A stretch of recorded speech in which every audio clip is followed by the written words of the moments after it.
Hey guys, it's Allie.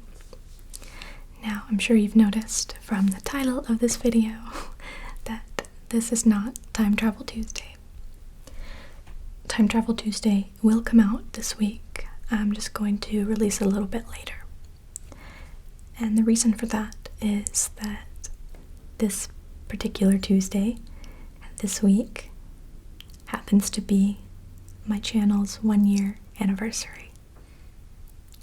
So I wanted to make a special video just for that, just to celebrate this milestone with you guys.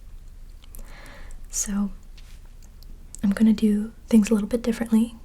There are a few things that I want to do in this video. The first thing is a little segment where I answer some of the questions I've received from you guys over the past year. Just questions that I've heard a lot of in comments of the videos, Facebook, Twitter, etc. That I'd like to answer for you guys. Next, I have a few screen captures taken from scenes from episode 2 of Departure that I want to share with you all. And for any of you non-believers who think it's never coming out, maybe this will change your mind. After that, I want to share with you guys a special video. Now, the first video that I ever released on this channel is actually not my first ASMR video ever. A few weeks or possibly months, I can't really remember, but a while before I uploaded that first video and created my channel, I made another video. And this one was intended for my boyfriend, who had just introduced me to the ASMR community. And I just wanted to see if I could do it, if I could make a video that would give him tingles. So I sat down in my closet in my bedroom with a very old laptop with built-in webcam and a built-in mic, and I made an ASMR video just for him. So I'm gonna share that with you guys. It's sort of a vintage ASMR video. And I thought that would be kind of neat to share. As I'm sure you have noticed by now, I am in a whole new space again. That's because my move has finally occurred and I'm in the new place, finally. And I'm really looking forward to giving you guys a little video tour of my shooting space once it's all set up how I like it, because I am still getting unpacked. So thank you for bearing with me through that. I'm very happy to finally be in my new home. So, before I get to the questions portion of this video, I want to thank you guys for the past year of my life. A year ago today, I just on a whim sat down on my bed and made an introductory ASMR video and posted it to YouTube. And since then, my whole life has kind of changed in some really amazing ways. I remember my first subscriber was a channel called Native Visions. It's run by, I think he calls himself Unhost, and it's actually a gaming channel, and I'll link to it in the description. So he was my first subscriber, and the first comment I ever received on a video was from Just a Whispering Guy. Many of you know him as Robert. He has an incredible ASMR channel I love. And I'll link to that as well, just in case you haven't checked him out yet. So, just a little shout out to you guys. Thank you for being my first subscriber and commenter. Doing this channel has given me just so much. Before this channel, I never really had a truly established hobby, if that makes sense. I've had hobbies in my life, but nothing that I really fell in love with and committed myself to as much as I have this channel. And that has given my life a different kind of sense of routine and purpose that I guess in some ways it was kind of missing. And that's a pretty beautiful thing, actually. This channel has also been a really incredible creative outlet for me, unlike any that I've ever really had in my life before. I've always sort of had this kind of like pent up creative energy, I guess, that I have never found the perfect way to express until I started making these videos. And I'm just so grateful that I have been able to find a way to express that and let it out into the world, while also being able to benefit other people and help others relax and find peace. And for all of that, I really have to thank you guys.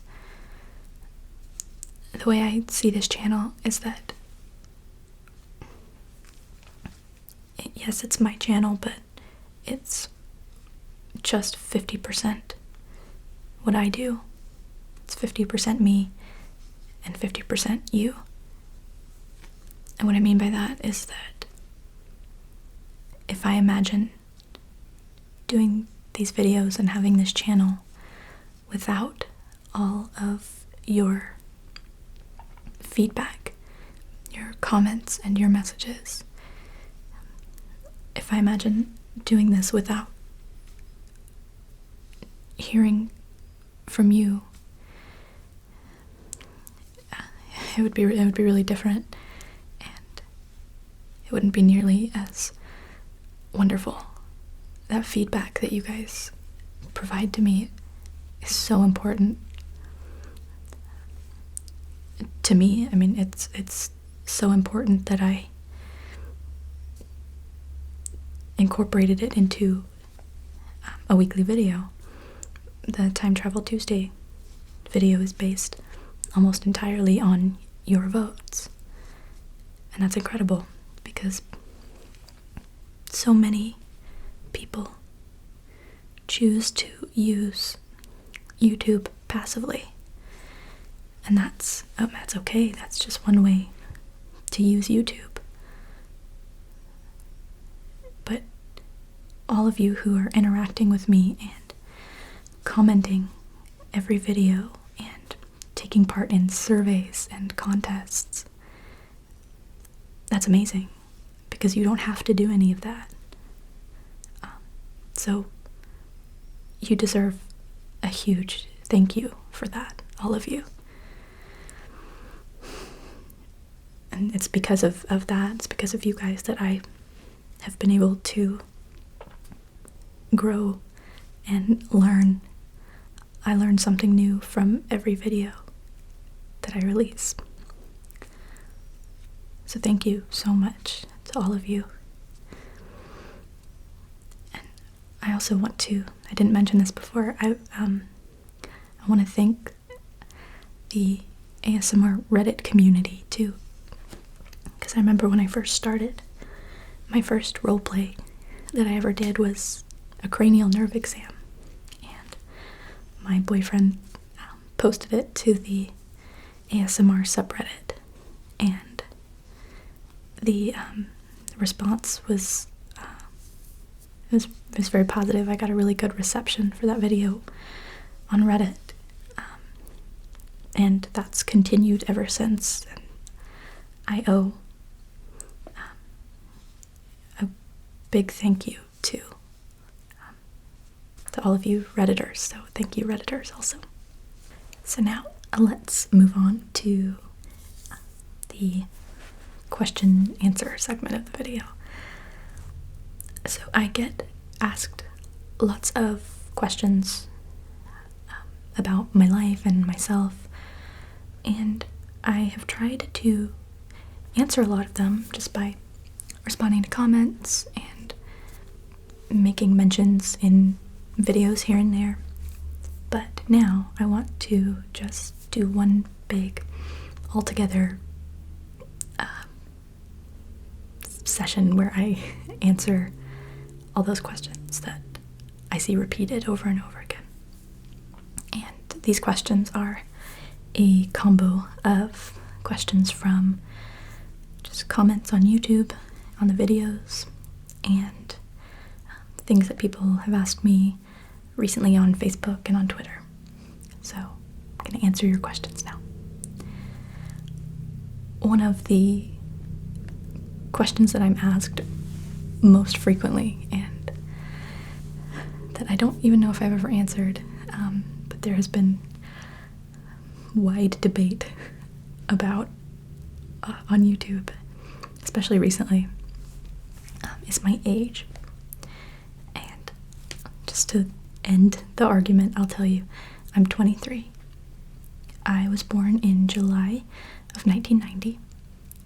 So anytime that you hear me say that I'm a 90s kid or I was born in the 90s, yeah, I was born in 1990. So because was born in July, or the part of July that I was born in, that makes me a Cancer. So if you're into astrology or you put any stock in that really whatsoever, I actually do have a lot of the characteristics of a typical Cancer sign. They're supposed to be very emotional people and very attached to their loved ones and their home, and that's definitely me to a T. So yeah, 23. So now the great debate can come to a close. Oh, a lot of people are surprised to find, or don't even know, that I have a little boy. And he is about 2.5. So I had him when I was 20, which is kind of young, but I was ready for it. His name is Jack, and he's he's amazing. He's just, in my opinion, the cutest, most precious human to walk the planet. He loves Elmo, and he loves chocolate milk. He's a little bit too young to be able to say the word chocolate. So when he wants chocolate milk, he asks for puppet milk. And when we moved in to this new apartment, there's all this open space in the living room right now because we don't have any furniture in there at the moment. And he started running back and forth across the room, yelling, "Puppet milk! Puppet milk!" It's really cute. Anyway, it's just a little silly anecdote. Yeah, I adore him. He's my world. One question that I have heard a few times about Jack is if I would ever consider bringing him into a video with me and introducing you guys to him. The answer to that question for the time being is no. And my reason for that is that because he's so young right now and he can't really express a preference, don't want to make that decision for him, if that makes sense. Because putting videos out on YouTube and on the internet is pretty permanent. It's out there. So until he is old enough to express a preference one way or the other, I'm going to err on the side of caution and not do anything against his will. So, for now, you won't be meeting him, but maybe someday. Another question that I have, and I've had recently, is people asking me, I guess, about how I find motherhood, how I like it. And as I've said, he's just my world. Becoming a mother was probably the best thing that ever could have happened to me in my life. And I could talk about this for an hour. I could make a whole video about that, but I won't. That's all I really need to say. It's changed my life in the best way possible. Another question that people ask a lot, and some people have even requested a whole video on it, is my tattoos. I don't know that I could fit that, or not fit that, but I don't know that a video about my tattoos would be very long or interesting. But I'll tell you about them now. I have 3 different tattoos, 2 of which you have probably seen. The first tattoo I ever got, I don't actually know if you can physically see this. This is the first tattoo I got when I was 18, like as soon as I turned 18, and it says Beverly K, which is my mother's first and middle name.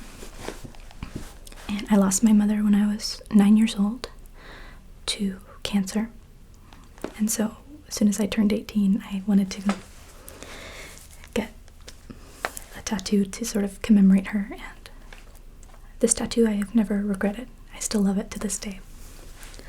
And actually, it's about time for a touch-up, I think, on the color. The next tattoo I got, I won't show you.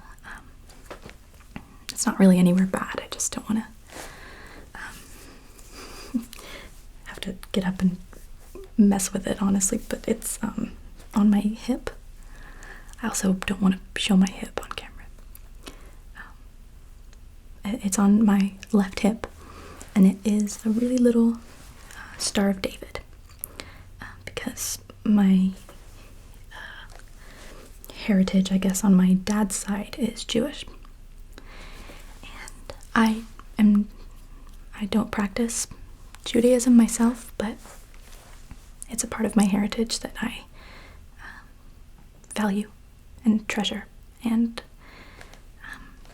it's kind of you might say it's a silly tattoo, because actually in the Jewish religion, if you have tattoos, I think that means that you cannot be buried in a Jewish cemetery. So that's kind of I don't know, it's kind of a silly tattoo in that way. But I got that one when I was about 19, I think, pretty soon after this one. Now my third tattoo, and my last one, which you guys have probably all seen. Try and turn it upside down. It's the number 13 with a little arrow going through it. There's nothing really significant about that to me. They were running a special at this tattoo place on the 13th of the month, where you could get a tattoo for really, really cheap. But it had to include the number 13, since it was the 13th. And kind of spur of the moment, I just got it, and it took about 5 minutes max to do. It was really quick, and that's it. I sort of got it at a time in my life when things were in transition, things were changing a lot, and I liked the idea that this little tattoo would be kind of a symbol of that time in my life because I wanted to always remember it because it's an important time. So that's it. Those are my tattoos. By far the most meaningful one is the one on my shoulder of my mom's name. So next question. A lot of people have asked me how I managed to make the hover in my Time Travel Tuesday video about Back to the Future. If you haven't seen that one, the video opens with me holding a little hoverboard like Marty McFly's hoverboard, and then it sort of floats in midair. A lot of people have asked how I did that. It was pretty simple. I bought just a cheap little kid's skateboard from the store, and I took the wheels off of it and sort of decorated it in some kind of shiny tape, and I put some little foam discs on the bottom of it to make it kind of look like the hoverboard in the movie. And then I suspended it from bright green yarn that's basically the same color as a green screen. And what you can't see just out of frame in that video is my boyfriend standing on a chair right next to my bed, hovering over me, puppeteering the hoverboard like a marionette from the strings. And it took several takes to get that right. Several takes.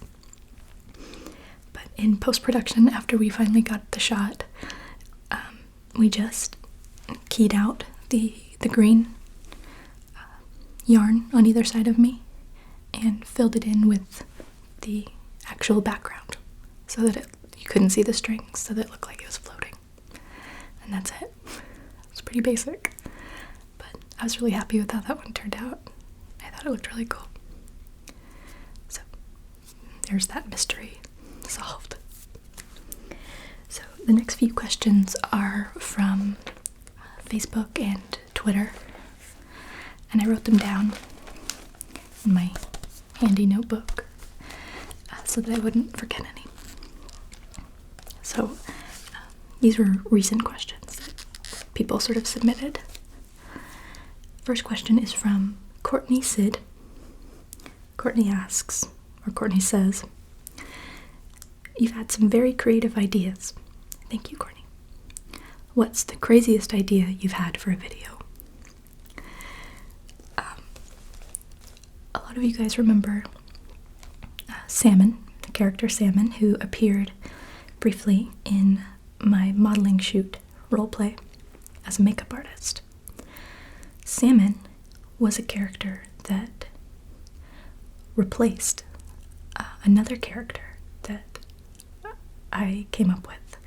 Originally, Salmon's character was, or the makeup artist in that video, was a man by the name of Paolo. And we shot it and everything. I dressed up like Paolo, had a ridiculous kind of French-sounding accent, I think. And yeah, I was in full drag. I really looked like a man. And it didn't work out. There were just some aspects to it that made it a little bit too difficult to shoot, and then the idea of Salmon was born, and I liked Salmon a lot better. So, yeah, that was probably the craziest I've ever done, because Paolo was pretty ridiculous. Okay. Next question is from Brian Langham. Brian asks, "What is your favorite movie?" Hands down, my favorite movie of all time is The Sound of Music with Julie Andrews. I just watched it over and over again as a child with my mom a lot. I can pretty much recite the entire film to you, and I can sing all the songs,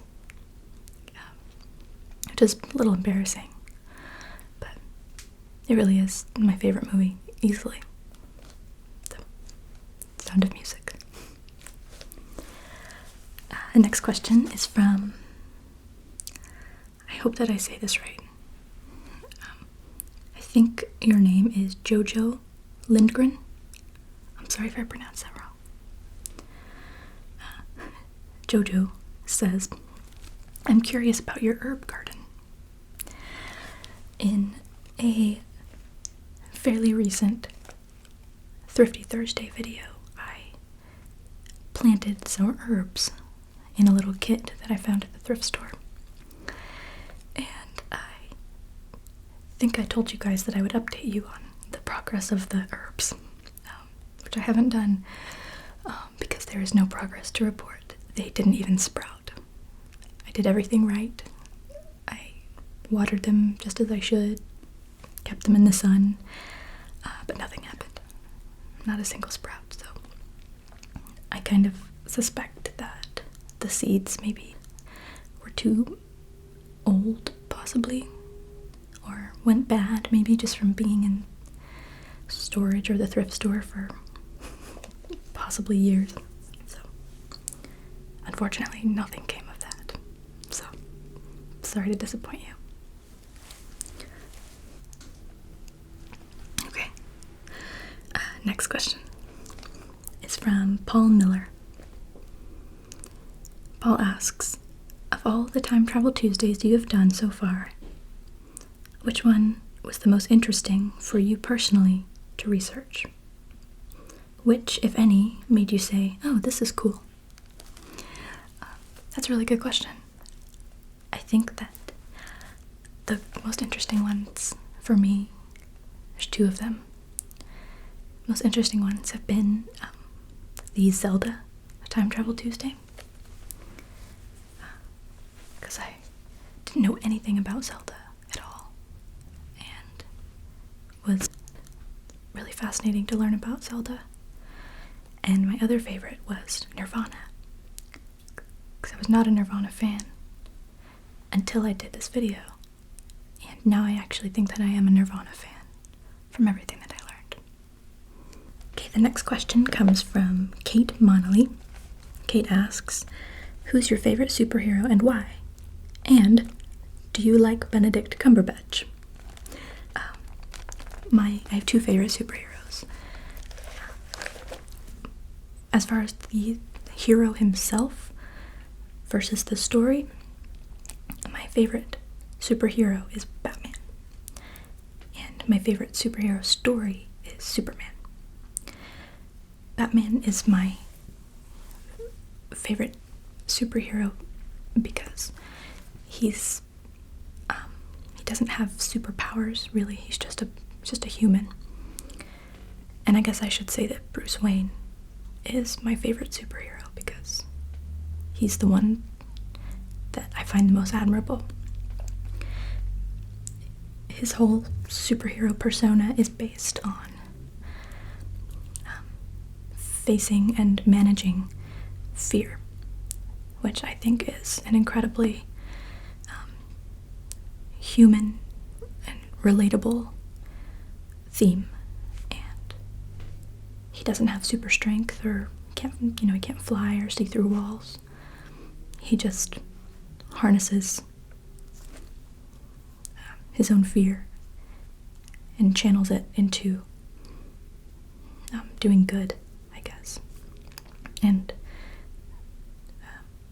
fighting the fear, if that makes sense. I think that's really kind of beautiful, poignant theme. So I guess Bruce Wayne more than Batman. And the reason that Superman is my favorite superhero story is because, especially now that I've become a parent, I've realized how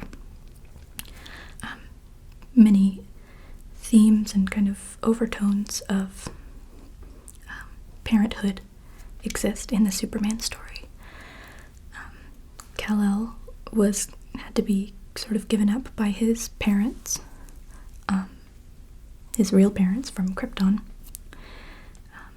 They sent him on to a better life and to help the inhabitants of Earth because they had to. And then So that was a major sacrifice. And then he found new loving parents on Earth with the Kents. And they had to learn to parent this exceptional child who was a superhero, basically. And then, kind of spinning it around, Superman, or Clark Kent, had to become a sort of parent to the world, or to people of Metropolis, I guess. But the thing about parenting is that it can sometimes be a sort of thankless job, and Clark Kent had to keep his identity a secret as Superman. So he was constantly saving the world and doing good for the world without ever really getting any recognition for it. And that is a sacrifice that you make as a parent. And that's a sacrifice that Clark Kent willingly made for the human race. So I think that's kind of a beautiful intertwining of parenting stories. Anyway. Oh, and Benedict Cumberbatch, I haven't ever really seen him in anything, but at first glance, I actually don't find him super appealing. And he's kind of cute, but that's it. Okay, next question. Comes from, I hope I pronounced this right, Farah or Farah Noon? Noun, maybe? Sorry. But the question is, what Hogwarts house do you think you'd be sorted in? I'm a big Harry Potter fan, so it's a good question. I think I would be in Hufflepuff because I'm a particularly good finder. I'm just kidding. My personality, I feel like, has many elements of many different houses, and I don't know if I would fit into just one. I don't think anybody fits into just one. I think that we can all be brave and ambitious and industrious and clever. So, can't really answer that question. I think I belong in all of the houses, if that makes sense. Next question comes from Robert Mexico, maybe? Mexico? I'm sorry if I said that wrong. Robert asks, have you ever considered becoming an actress? And actually lots of people ask me that, and I hadn't really, before I started my channel, I hadn't really done much acting. I took some theater classes in middle school and high school. I was in one play, and that was it. So, not a lot. Next question comes from Tina Genera, or Geneva? Sorry, can't read my own writing. Tina says, you seem like somebody who is well educated. Thank you, Tina. I wonder what you studied, what your interests are, etc. I only finished about a year and a semester of college, so like 3 semesters. I don't have a college degree, I never finished, but when I was in college, I was an English major with emphasis in creative writing. I love literature and I love to write, and I'm really, really good at grammar, very good at grammar. I also attended cosmetology school for a while until my son was born, and actually almost finished that, but never went back after becoming a mom. So those are some of my educational experiences. Tori Chavez says, what is your favorite dessert? Chocolate. I love chocolate. I love all kinds of desserts. My favorite at the moment is the P.F. Chang's has a chocolate torte that you should try. It's flourless and it's got like a raspberry sauce going on. It's incredible. That's my favorite right now. Heather Feather asks, would you rather have hair made of ham or only be able to squawk like a seagull when you talked? This is an important question for everyone to consider. I think my answer would have to be hair made of ham, because I like to talk a lot, all the time. And I like for people to understand me. I like to be able to communicate, so I don't think I would be as effective a communicator if I could only squawk like a seagull. So I would rather have ham hair. Thank you, Heather, for asking me the big question. Okay, next one. I know that I'm not going to say your name right, but I'm going to try. No, I'm not even going to try. It's spelled Roosje. De Graaf. Rouge. The question is, what is your best childhood memory? My best childhood memory, I have many, but one of my favorites was my 9th birthday. I was at swimming practice. I was taking swimming lessons, and my stepfather came and picked me up and said we had to run an errand, and then we could go out for ice cream or something for my birthday. I was really looking forward to the ice cream. He said, but we have to stop at my friend's house and run an errand, pick something up first. And so we arrived at the house and walked around the back of the house into the backyard, and I was hearing the sounds of kids like laughing and playing, which was weird because I didn't think these people had any kids. So we walked around to the backyard, and all of a sudden all of my friends from school and my mom and family friends were there yelling surprise. And it was a surprise birthday party for my 9th birthday. It was a pool party, and it was the last birthday that I spent with my mom before she died. She passed away 2 months after that, and it was a wonderful memory having her there and having all my friends there to surprise me. So that was a really good day. Okay, my next question comes from Danny or Danny Leone. Danny or Danny says, I love your nails. Thank you. What type of artificial are they, and what do you ask for when you get them done? Actually, you're correct. These are not my real nails, but I do not get them done by a manicurist. This is my cool little secret.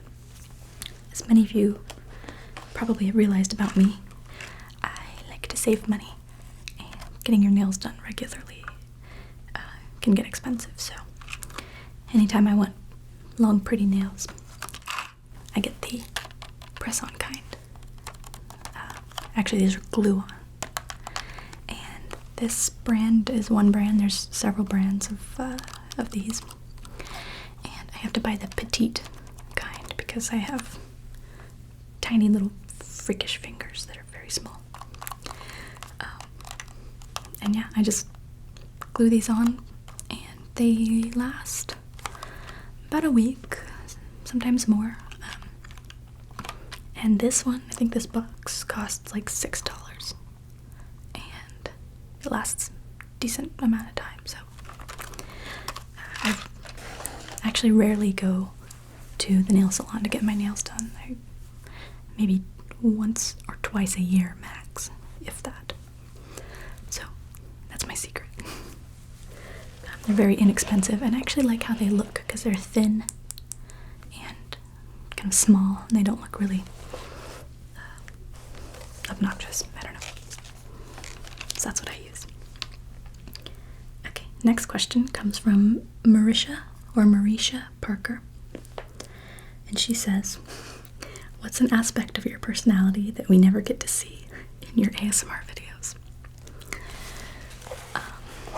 What I hope you don't see in my videos is that I actually am a fairly anxious person. I do deal with some anxiety.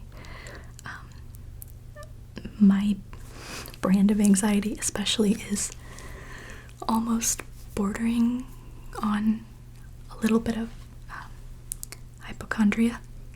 I worry about little health ailments all the time. Any little change in my body makes me worried that I have some horrible disease. So yeah, again, I hope that never comes across in my videos.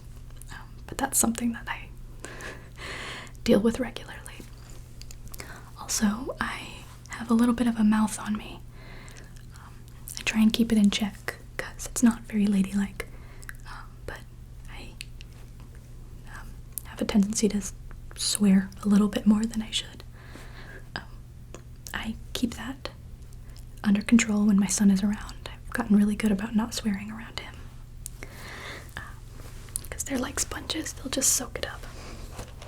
But yeah, I'm kind of anxious and I curse. I don't know if you wanted to know that.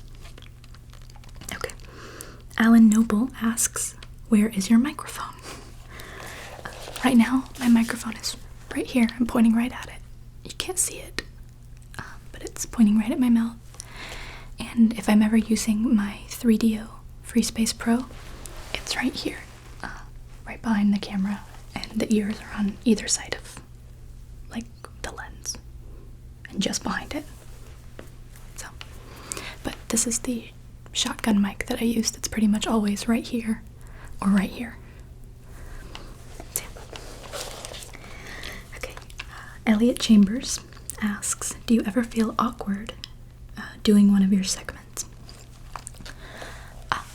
I don't really anymore. I used to when I first started. I felt a little bit shy and nervous on camera, but it doesn't feel awkward to me anymore because it's just become part of my life and it feels actually pretty natural.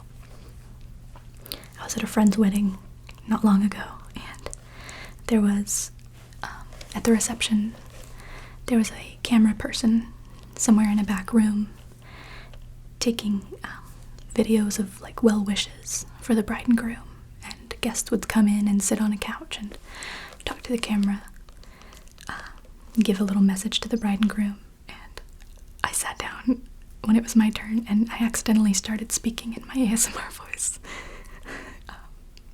and as though I were doing one of these videos, and I had to start over and speak at a normal volume because I felt silly.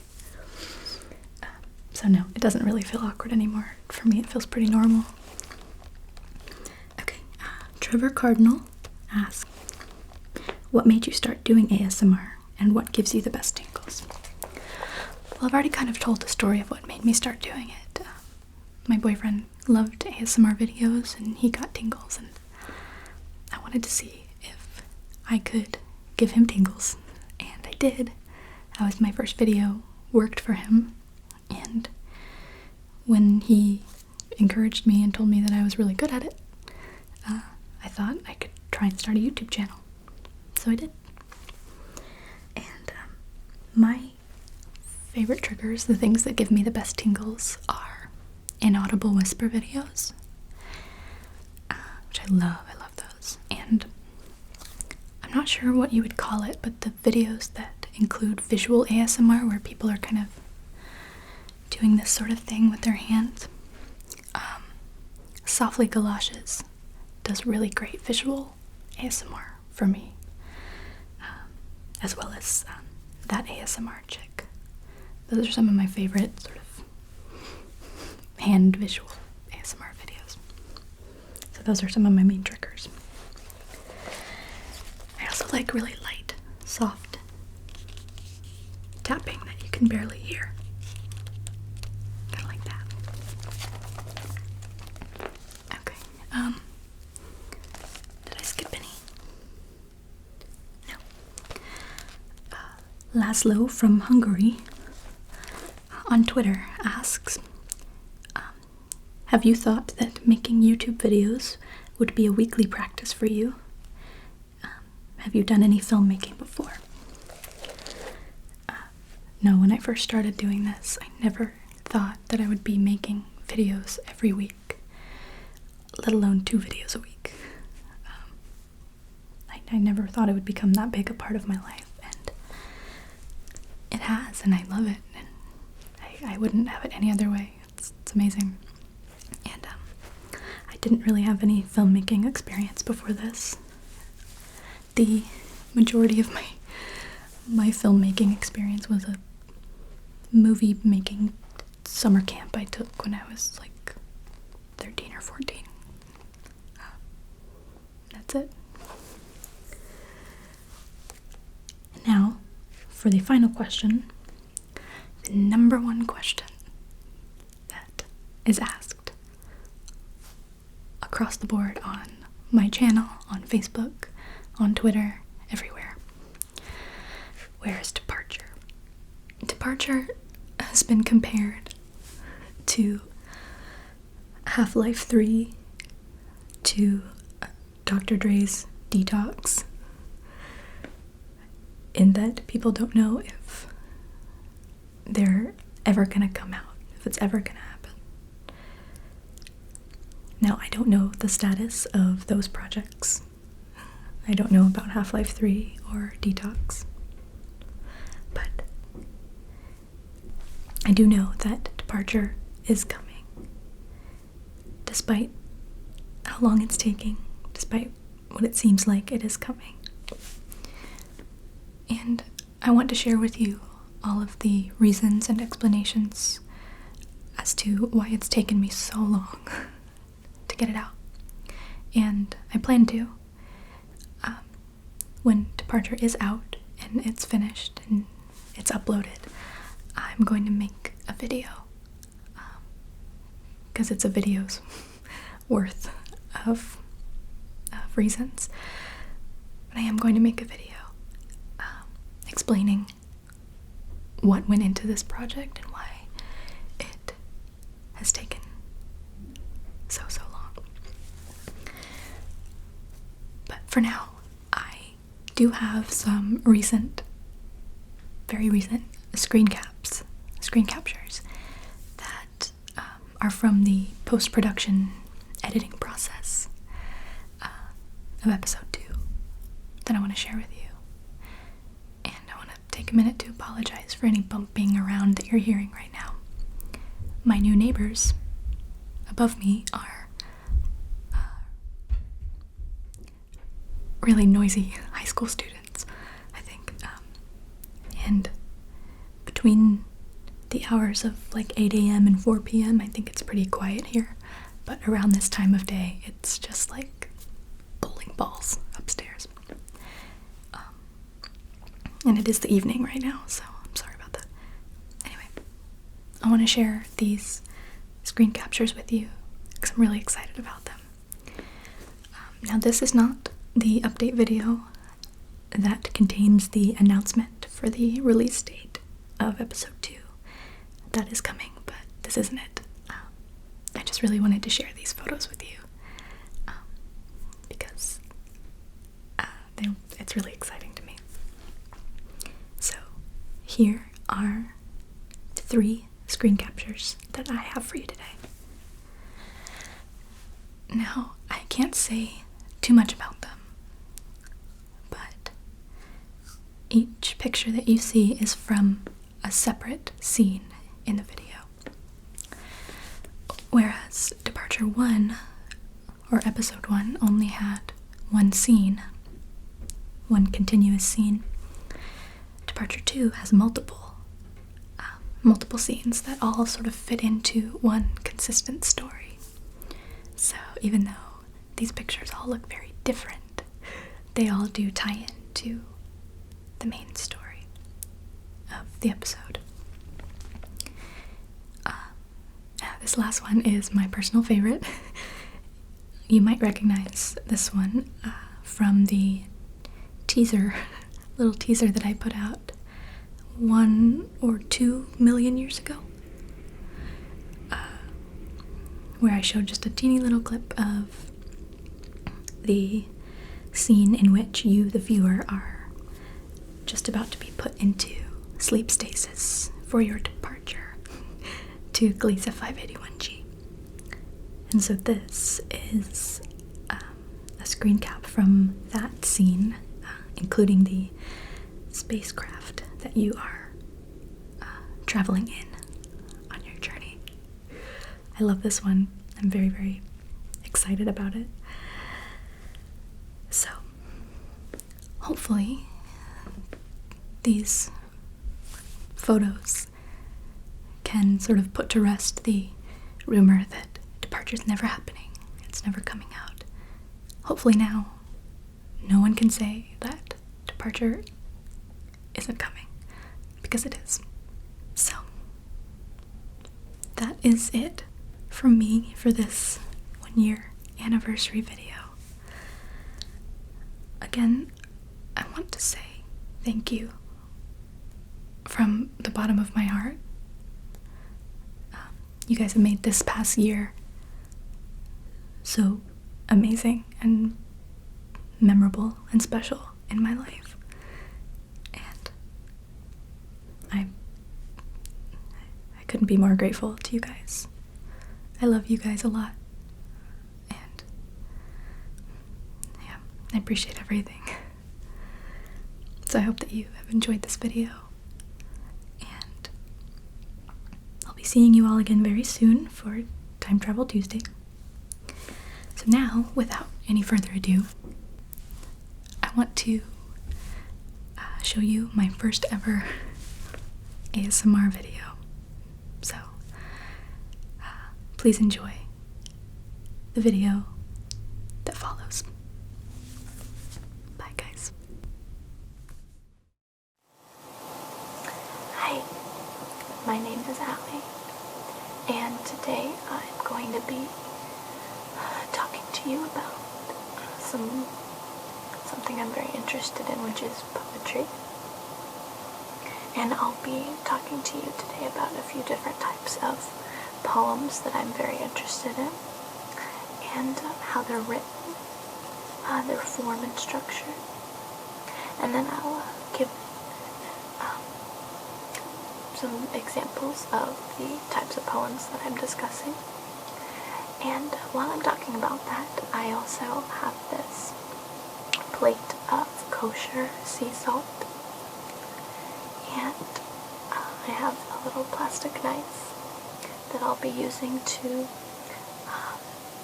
make some drawings and some doodles in the sea salt. And so I hope that you find this video interesting and informative, and most of all, I hope that you find it very relaxing. Okay, so the first type of poem that I want to talk to you about, and that I'm very interested in, is called the Sestina. And the Sestina is what is known as a complex fixed verse form, and it is a very complex type of poem to write. It's very technical and can be time consuming, and it's a challenge to write. So it is made up of 39 lines, and the 39 lines is within 6 stanzas, and all 6 stanzas are 6 lines each, except for the final stanza. Or no, I'm sorry. There are 6 stanzas of 6 lines, and then a 7th stanza that is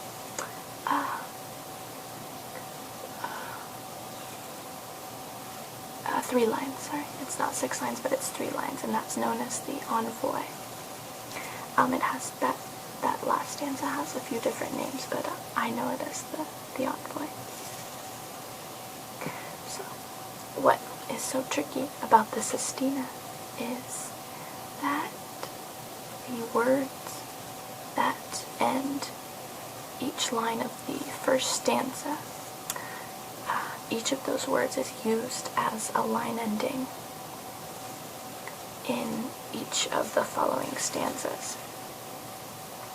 And the way that they appear in those stanzas is determined by a pattern, a rotating pattern.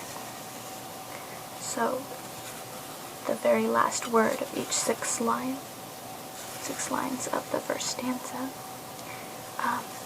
each of those words is repeated in the poem at the end of every single line of the poem. And the sestina is a tricky poem to demonstrate without a pen and paper and without showing you the actual formula of the poem, because it's so complex and so technical that if you're like me, then you probably would have to see it written out in front of you to really grasp the poem, the structure of the poem. But what I'll do is I'll read you an example of one stanza of the sestina, and just pay attention to the last line, the last word of every line that I say. So this poem is by a poet named Elizabeth Bishop, and it goes: September rain falls on the house.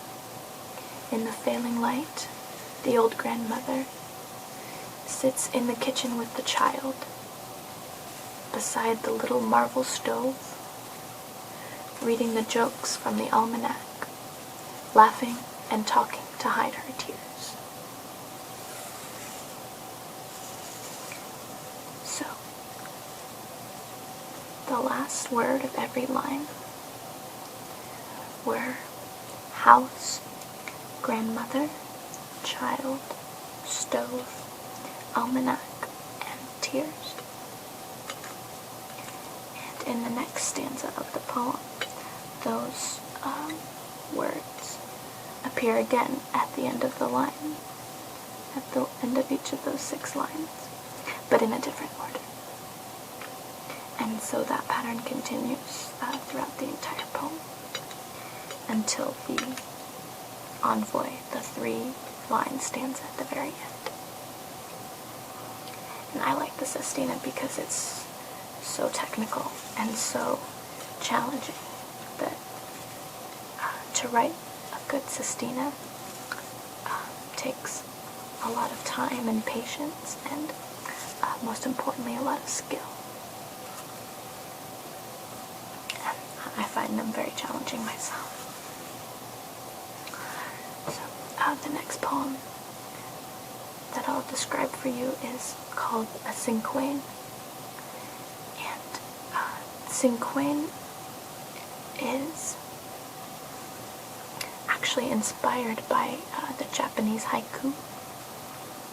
And you've probably heard of the haiku. But if you haven't, I'll describe that to you. Basically, the haiku, it comes in lots of forms, but the most common form is it's a very short poem. A stanza is made up of 3 lines. And the first line of the stanza the first line of the stanza is 5 syllables long. The second line of the stanza is 7 syllables long. And the third line of the stanza, the final line, is 5 syllables again. Now again, there are different variations on the haiku, but that's the most common. And I'll give you an example of a haiku. This goes: an old silent pond, a frog jumps into the pond, splash, silence again. And as you'll notice, the first line was 5 syllables long. The second line was 7 syllables long. And the third line was again 5 syllables long. So, the cinquain is similar to the haiku because it deals with syllables like that, except the stanza is, instead of 3 lines, it is 5 lines.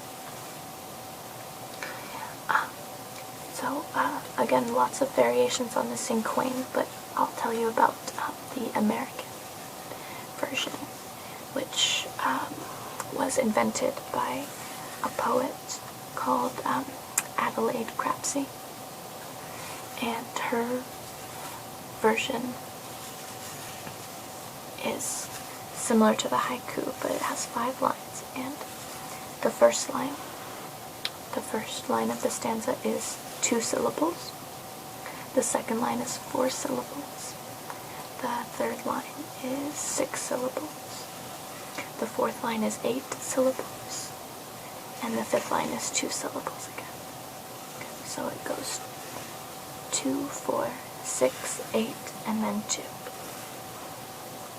And I have an example of a poem that was actually written by that poet, Adelaide Crapsey, and it goes, "Listen, with faint, dry sound, like steps of passing ghosts, the leaves, frost-crisped, break from the trees and fall."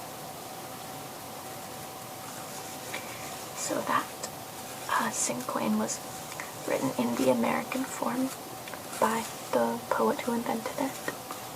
The first line, "listen," is of course 2 syllables, and the second line, "with faint dry sound," that's 4 syllables. The third line says, "like steps of passing ghosts," and that's 6 syllables. The fourth line, "the leaves, frost-crisped, break from the trees and fall," that's the fourth and fifth line, 8 syllables and 2 syllables.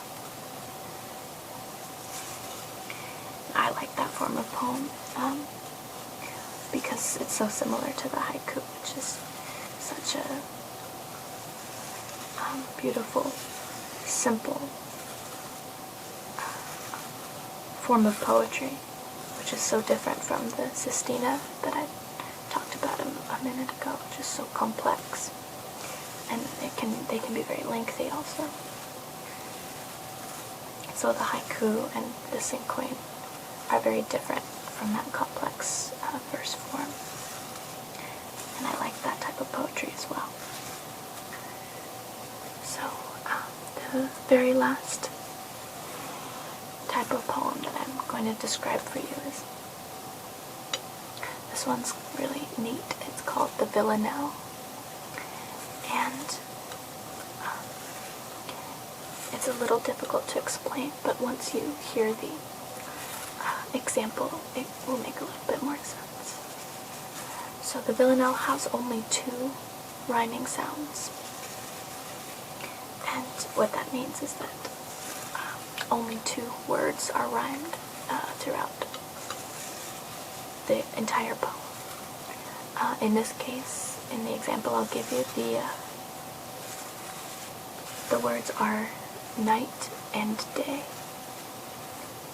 So those are the only sounds that are rhymed in the poem. Another interesting rule of the Villanelle is that the first and third lines of the first stanza are alternating in the stanzas that follow the first. So the first line and the third line are alternated throughout the other stanzas as the third line. And I know that sounds really complex, and you'd have to, if it's not something you're familiar with, it's much easier to understand if you're looking at a poem. So if this is something that you're interested in, I do recommend you look this up, but I'll try and explain it as best I can. So a villanelle is 19 lines long. It has 6 total stanzas, The first 5 are what's called a tercet, which is just 3 lines. That just means it's 3 lines. And the last stanza, the 6th stanza, is called a quatrain, which is exactly what it sounds like. It's just 4 lines. It's a stanza of 4 lines. And so, I'll give you an example. And the example that I have is actually a very, very well-known poem by a very famous poet, who's actually one of my favorites. His name is Dylan Thomas. And the poem is called "Do Not Go Gentle Into That Good Night," which, even if you haven't read the poem, you've probably heard that line. It's a very famous line. So I'm going to read you just the first 3 stanzas or tercets of this poem, and then I'll point out the way that the poem follows the form of the villanelle. It goes, "Do not go gentle into that good night. Old age should burn and rave at close of day. Rage, rage against the dying of the light. Though wise men at their end know dark is right, because their words had forked no lightning they, do not go gentle into that good night. Good men, the last wave by, crying how bright their frail deeds might have danced in the green bay. Rage, rage against the dying of the light."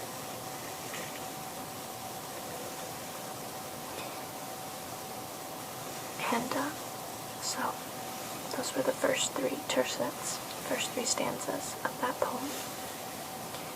And so if you remember, I told you that a villanelle has only 2 rhyme sounds, and which is what you heard. The sound that rhyme with night and with day. And also, you may have noticed that the first line and the 3rd line reappeared a couple of times just in the first 3 stanzas. And you'll remember that how I told you that the 1st and 3rd lines of that first stanza alternate as the last line of each successive stanza. So the line, "Do not go gentle into that good night," and the line, "Rage, rage against the dying of the light," those are alternated as the last line or the 3rd line of each of the tercets throughout the rest of the poem. You heard them again at the end of the 2nd stanza and also at the end of the 3rd stanza that I read to you. And if you're interested in hearing the rest of this poem, if it's one that you're not familiar with, then I definitely recommend reading it, because it's a very beautiful piece of poetry, and it's one that everybody should at least be a little bit familiar with. And so now, if you were already familiar with that piece of poetry, now you can tell your friends exactly what kind of poem it is. Again, that's called the villanelle.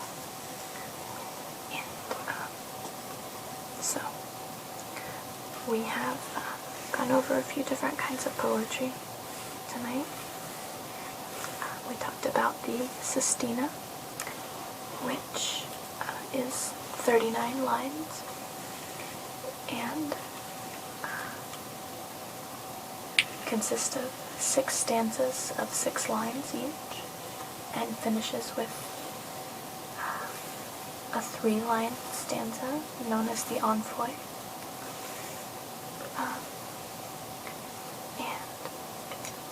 Then we learned about a little bit about the haiku, which is a Japanese form of poetry that's very short. And also we learned about the cinquain, or the American cinquain, which is very, very similar to the haiku, but instead of 3 lines, it's 5 lines. But it also deals with varying syllables. And then last we learned about the villanelle, which is 19 lines and only has 2 rhyming sounds, and the first and third line of the first stanza are alternated as the third line in each successive stanza of the poem. And the most famous, probably one of the most famous villanelles is Do Not Go Gentle Into That Good Night by Dylan Thomas. So I hope that you have found this video very interesting and informative. And most of all, I hope that you have also found it very relaxing. Thank you for taking the time to listen to me talk about something that I find very interesting.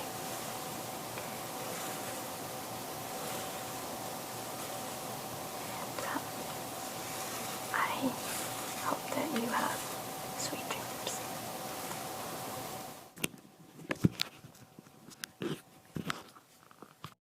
I planned on donating it. Oh, there's a bug in here. Oh my god. Be free, little bug. Do you see him? He's crawling along. Please go away. Please get off of my box. Bye bye.